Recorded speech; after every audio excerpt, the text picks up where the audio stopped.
Where does he claim to be God?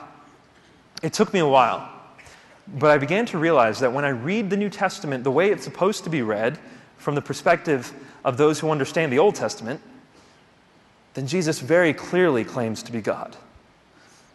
I didn't want to go to John. Most people said, look at John. In the beginning was the Word was with God, the Word was God, and the Word became flesh and dwelt among us, and we beheld His glory, glory of the only begotten. Look, clearly Jesus is claiming to be God here. Well, number one, no, it's not Jesus talking, that's John talking. But number two, that's the Gospel of John. That's really, really late. I want to look at the beginnings of Christianity. I want to see how, from the very first part of the Christian message, Jesus is proclaimed as God. And so I went to the first Gospel, the Gospel of Mark. And it was precisely there where I read Mark chapter 14, verse 62, which when I understood what that verse was, it blew my mind. Here Jesus claims to be the Son of Man from Daniel. He claims to be the I Am from Exodus. And he claims to be the one sitting at the right hand of the power from Psalms 110, verse 1.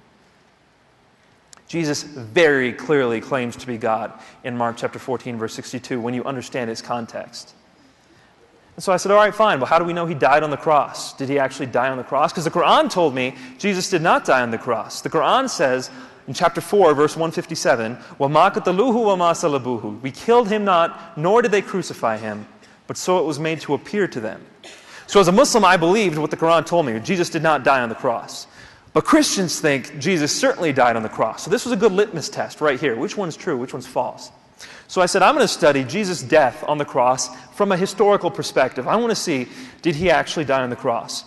And no matter how you look at it, whether you're an atheist, agnostic, Jew, Buddhist, however you look at it, if you're a historian and you're studying the evidence of Jesus' life, you have to conclude that he died on the cross.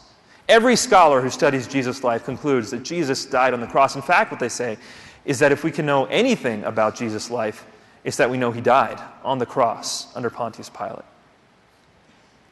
And the third thing, the issue of the resurrection, did Jesus rise from the dead? Again, if Jesus didn't rise from the dead, the Christian faith is in vain. So how can I know whether Jesus rose from the dead? Well, as luck would have it, God brought to town a debate. It was a debate on whether Jesus rose from the dead. It was between a Christian named Michael Licona and a Muslim, Shabir Ali, both very respected in their fields. And as I was watching the debate, I was still a Muslim. As I was watching the debate, I concluded that the Christian case was far stronger. And I'm not the only one who concludes that. The argument that he uses, the minimal facts argument, an atheist by the name of Michael Martin, he's a very well-known atheist philosopher, says that the minimal facts defense for the resurrection is the strongest defense for the resurrection that has ever been provided in history.